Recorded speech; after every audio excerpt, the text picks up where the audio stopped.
The exchange led to a confrontation among lawmakers, with some pushing and pointing at one another.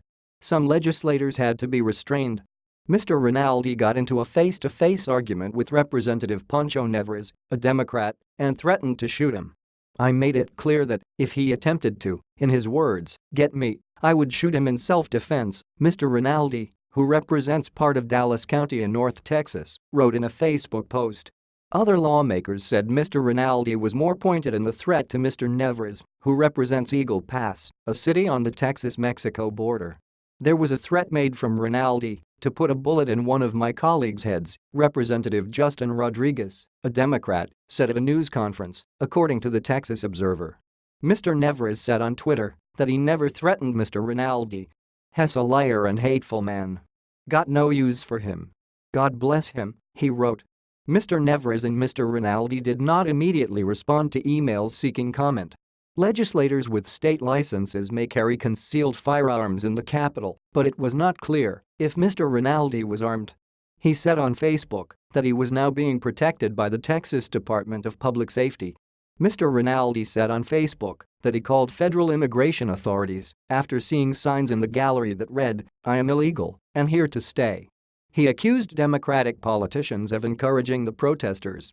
Mr. Blanco said he saw no such signs among protesters. A spokeswoman with the Immigration and Customs Enforcement Agency did not immediately respond when asked whether law enforcement officials responded to the Capitol in Austin. The last regular day of the 4-month legislative session drew more than 1,000 protesters to the Capitol. The demonstrators who packed the House chamber were speaking out against a bill that Governor Greg Abbott, a Republican, signed into law this month banning so-called sanctuary cities. The legislation, among several highly divisive bills on the agenda, subjects law enforcement agencies to steep daily fines if they fail to cooperate with federal immigration guidelines. Some opponents to the law have called the law racist. It was not clear on Monday whether Mr. Rinaldi or other lawmakers could face disciplinary action.